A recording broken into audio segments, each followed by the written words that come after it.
fer avec le pouvoir, bras de fer qui ont d'ailleurs le plus souvent tourné en sa faveur. Autorité morale du M5-RFP, mouvement du 5 juin, rassemblement des forces patriotiques, il est aujourd'hui considéré comme l'une des personnalités les plus écoutées, par conséquent les plus influentes du Mali. Après la chute donc du régime d'Ibeka et à la veille de l'ouverture de la phase finale des concertations nationales sur la transition, l'imam qui se défend de toute ambition politique et compte tout simplement continuer à diriger la prière, a accepté notre invitation pour nous parler de son combat et de sa vision pour le Mali. Merci donc Mahmoud Dicko d'avoir accepté cette invitation. Merci. Vous avez de nombreux surnoms dans la presse, hein. C'est d'abord l'imam qui faisait trembler Koulouba, c'est désormais l'artisan de la chute du régime, voire l'ayatollah de Bamako. Est-ce que c'est des appellations dans lesquelles vous vous reconnaissez?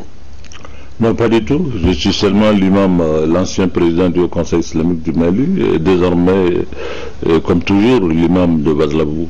Voilà. Mais c'est des surnoms que vous croyez mériter quand même? Non, je crois que c'est des surnoms qui sont venus. Mais ceux qui l'ont dit, c'est ceux qui savent si je le mérite ou pas. Pas moi, personnellement. Ce que je mérite, c'est l'imam.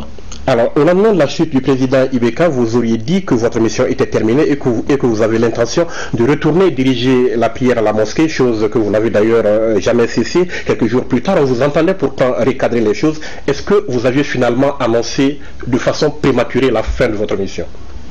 Bon, peut-être pas de façon prématurée. Et la fin de la mission ne veut pas dire que je ne suis plus dans le Mali. La mission ne finit jamais tant qu'on vit. Tant que le Mali a besoin de ses fils, je suis là. Mais être là dans la rue, contester pour aller vers la chute d'un régime où je crois que ça, c'est une mission qu'on a finie. Vous qui vous êtes battu coréen pour le changement, c'est vrai que le changement, on ne fait que l'amorcer, on ne peut pas imaginer la fin de votre mission. Oui, mais vous savez, cette lutte-là, ce n'est pas moi seul. C'est tous les enfants du Mali qui sont invités maintenant à aller vers ce changement. Moi, je ne suis qu'un élément. Et je pense réellement que j'ai joué ma partition, c'est de faire en sorte qu'on arrive à une situation qui nous permet d'amorcer et d'engager un changement. Je peux être parmi les artisans de ceux qui ont facilité cela, mais il n'est pas dit que sans nous, il n'y aura pas de changement. Vous continuerez à jouer un rôle, vous ne serez plus jamais confiné dans votre mosquée. Ben, confiné, c'est trop dur, mais je serai quand même... C'est un terme qui est dans le temps. Confiné, je n'ai pas tellement ce terme-là maintenant.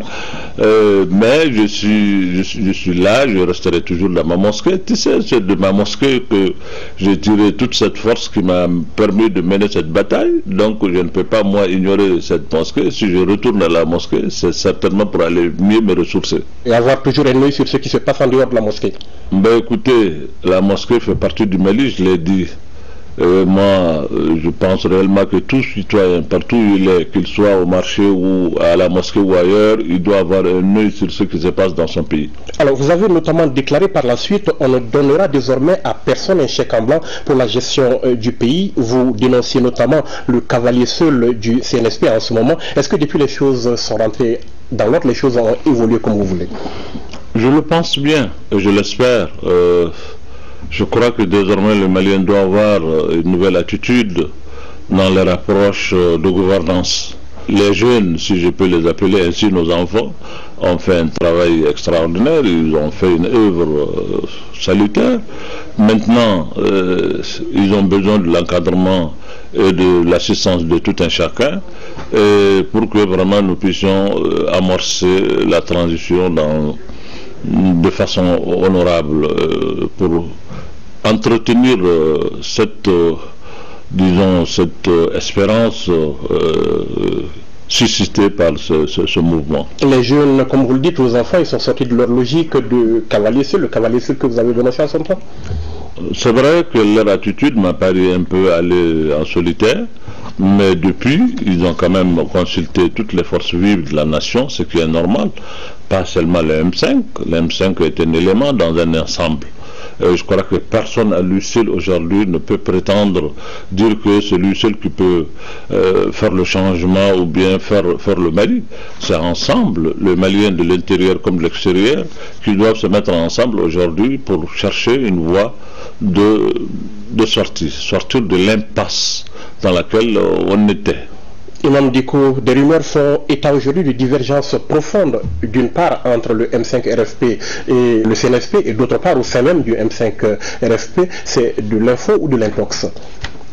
Bon, c'est un peu de l'intox, c'est un peu exagéré, mais vous savez, vous ne pouvez pas avoir des hommes qui se mettent ensemble et qu'il n'y ait pas de point de vue divergent. C'est dans cette contradiction certainement que jaillira la lumière qui nous permet vraiment d'avoir la voie souhaitée. Et certes, parce que le M5 n'est pas aussi homogène que... parce que c'est des gens qui viennent de différents horizons, il n'y a pas de raison qu'ils ne puissent pas avoir des contradictions, et c'est même démocratique qu'il y ait vraiment des points de vue divergents. Mais avec le CNSP, ça aussi, c'est des jeunes gens qui viennent de l'armée, qui viennent avec leurs idées, qui viennent avec leurs projets, mais certainement si ce n'est pas partagé par tout le monde, il peut y avoir des divergences, mais il n'y a jamais eu de rupture, il n'y a jamais eu de conflit, en ce que je sache. Il y a seulement des points de vue qu'on fait valoir, chacun de son côté, pour ensuite aboutir à ce qui est souhaité par le peuple malien. Donc c'est des divergences que vous gérez déjà bien au sein du M5RFP et que vous continuez à gérer avec les autres. Bien sûr. Alors, à l'endroit des leaders du M5RFP, vous auriez dit également, nous nous sommes battus pour le changement, pas pour avoir des postes. Quelle attitude attendez-vous des responsables du M5RFP qui sont quand même vos alliés, qui sont quand même des politiques et qui, contrairement à vous, ont peut-être la vocation de conquérir et d'exercer le pouvoir? Absolument. J'ai dit ça à l'endroit des responsables du M5, mais aussi de la junte. La junte n'est pas venue parachever le travail pour ensuite s'accaparer du pouvoir et puis en faire ce qu'il veut. Non, pas du tout. Pas du tout. Et c'est valable aussi pour le M5. Et nous nous sommes battus. Ce n'est pas pour venir demain se partager le pouvoir, dire que c'est nous qui nous... Non, non, non. Je pense réellement qu'on s'est battu pour le Mali. On s'est battu pour un idéal. Le Mali qui était dans une situation difficile, une gouvernance chaotique, que tout le monde le sait. On s'est battu pour qu'aujourd'hui les Maliens se mettent ensemble, pas seulement le M5 ou la junte, mais c'est tous les Maliens qui sont invités aujourd'hui à se mettre ensemble pour chercher la voie à suivre. Certes, les gens des M5, il faut aussi les reconnaître quand même qu'ils ont du mérite. On ne peut pas les jeter dans la poubelle. Dire que bon, vous avez fini le boulot, bon allez-y, vous n'avez plus rien à approuver, vous ne méritez rien. Je crois que ce n'est pas une bonne attitude.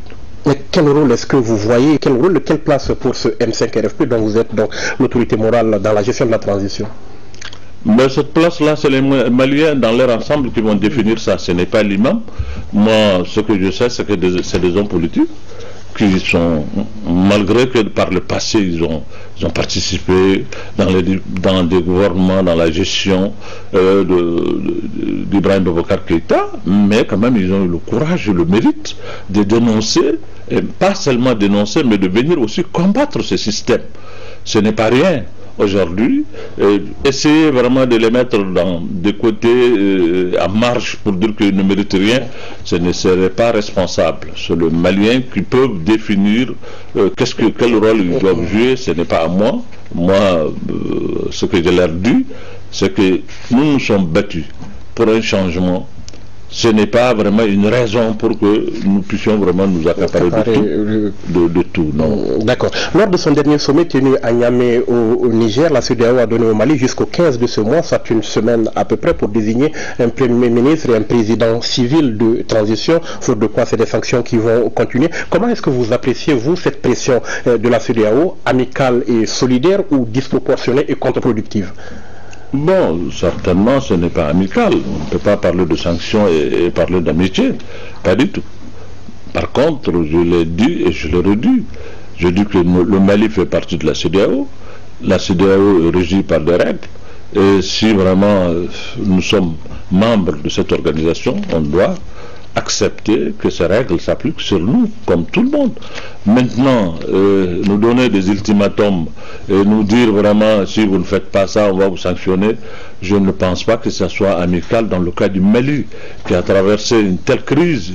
La CEDEAO, bon, ils nous ont accompagnés, c'est vrai, mais pas de façon visible comme on le souhaitait. Et que si aujourd'hui ils sortent le bâton pour essayer de nous dire bon, vous faites ça ou on vous sanctionne, ce n'est vraiment pas amical, ce n'est pas les pays amis frères qui doivent se comporter de cette façon à l'endroit de leur...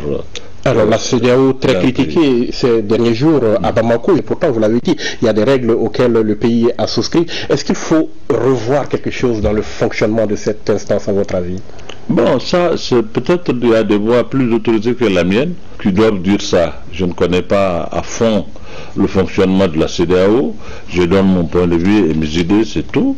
Mais ce que je sais, c'est que maintenant, qu'il y ait CEDEAO ou pas, le Malien doit se mettre ensemble très rapidement pour chercher une solution de sortie dans cette crise. Ça fait à peu près 3 mois ou peut-être même au-delà que nous sommes là sans gouvernement. Le pays ne peut pas rester comme ça ne peut pas continuer. Et vous savez, quand vous rentrez dans l'impasse, ce n'est pas la voie par laquelle vous êtes rentré que vous sortez. Il faut qu'on ait le courage de nous assumer et de chercher vraiment une voie de sortie. Si la communauté internationale, y compris CEDEAO, pense aujourd'hui que la présidence de cette transition doit venir à des civils, mais qu'on donne ça à des civils, le Mali est rempli de cadres et des hommes intègres. Trouvons vraiment cet oiseau rare, et puis donc, faisons vraiment On peut se conformer aux exigences de la CEDEAO. Même il faut se conformer pour ne pas vraiment nous exposer à des sanctions, pas seulement de la CEDEAO, mais de la communauté internationale et de tous les partenaires. Je crois qu'on n'a rien à y gagner en nous mettant sur le dos toute la communauté internationale. Nous avons besoin aujourd'hui de cette assistance, de ce soutien. Nous sommes un pays aujourd'hui qui a un système fragile. Nous faisons enfin face à une situation sécuritaire qui est vraiment très critique et il faut en tenir compte. Le Mali n'est pas que Bamako, le Mali c'est ailleurs aussi. Et donc il faut intégrer tout cela. Il y a peut-être 75% de notre territoire qui n'est pas sous le commandement du Mali, sous le contrôle du Mali. Alors avec ça, notre armée a besoin du soutien des autres. Et si vraiment on se met sur le dos, on se met à dos la communauté internationale, ça ne me paraît pas intelligent. Pas besoin d'aller dans un bras de fer. Venons-en donc à ces concertations qui se tiennent ce week-end ici à Bamako. Les Maliens doivent s'entendre sur la durée, les organes, bref, l'architecture de la transition. Quel doit être le profil, le portrait robot du président et du premier ministre de transition selon vous? Je ne suis pas un spécialiste des porteurs robots. Je ne peux pas vous définir, mais ce que je peux dire, il y a beaucoup de Maliens intègres, des Maliens vraiment intègres, des hommes de valeur qui sont là, des grands intellectuels. C'est surtout d'hommes de probité morale irréprochables sont nombreux dans le pays. Il faut les chercher, ils sont là. Et beaucoup de gens ont été mis en marge par des systèmes parce que nous sommes dans un système où quand vous ne sortez pas pour vous montrer, pour courir derrière les gens, vous ne pouvez pas jouer un rôle. Il faut vraiment maintenant arrêter cela. Cette situation-là, le fait de faire la rue, mais regarde comment les gens se comportent. Dès que les jeunes gens ont pris le pouvoir, tout le monde se ruait vers Kati, tout le monde va là-bas, tout le monde est porteur de projets, tout le monde est conseiller, les gens surgent. Mais il faut arrêter tout ça. Mais comment démêler le vrai du faux dans ce contexte? Voilà, mais c'est très difficile parce que le Mali est devenu un pays où vraiment les gens... Vraiment, les gens commencent à perdre un peu ce que nous avons d'essentiel, qui est notre probité morale, notre intégrité. C'est ce qu'on est en train, l'éthique d'être quelqu'un de bien, de pondéré, d'humble, d'humilité. Ces caractères-là sont en train de partir. Maintenant, on s'en fiche, on sort, on va, on cherche, c'est tout. Et ils sont envahis, ils n'arrivent même pas à savoir qu'est-ce qui est vrai, ce qui ne l'est pas. Il faut arrêter ça. Alors, pour revenir à ce portrait robot, intègre, homme de valeur, intellectuel, probité morale, c'est un peu votre portrait, non? Absolument. Absolument. Non, votre portrait à vous. Moi? Oui. Non, bon, ça c'est vous qui le dites. Oui, c'est moi qui le dis, c'est votre portrait, non? Mais moi je ne suis pas... Ma vocation n'est pas de diriger un pays. Moi je l'ai dit et je le redis. Ce que je sais faire de mieux, c'est diriger la prière. Je m'en tiens à cela. Mais Mahmoud Dicko, vous avez dit en son temps à votre grand frère Ibrahim Boubacar Keïta, écoutez votre peuple, et si le peuple M5 est au-delà, le peuple demandait à Mahmoud de jouer ce rôle, est-ce que Mahmoud va écouter son peuple ou pas? Mais le peuple doit savoir ce que Mahmoud sait faire et ce qu'il ne sait pas faire. Diriger un pays demande beaucoup de choses que Mahmoud ne possède pas. Je peux avoir portrait certainement moral ou engagement, mais ça ne suffit pas pour diriger un pays. Il y a beaucoup d'autres paramètres qu'il faut avoir pour diriger un pays. Et ça, moi, je le dis, je ne l'ai pas. Et je n'ai pas la prétention de dire que j'ai tout ce qu'il faut pour diriger un pays. Je ne peux pas le dire. Et si moi, personnellement, je sais que je ne peux pas, pourquoi mon pays ou mon peuple va me pousser à aller vers ce que je ne peux pas faire? Pour que je sers mon pays, il faut le faire dans des choses où je suis vraiment excellent. Et ça, c'est diriger la prière. Oui, bien sûr. Autre question, la durée de la transition, la CEDEAO veut 1 an, tandis que certains au Mali voyaient la chose s'étendre à 2-3 ans. Vous êtes quelque part au milieu, mais est-ce que 1 an de transition, c'est envisageable dans ce contexte pour vous? Ben, écoutez, 1 an, c'est peut-être peu, mais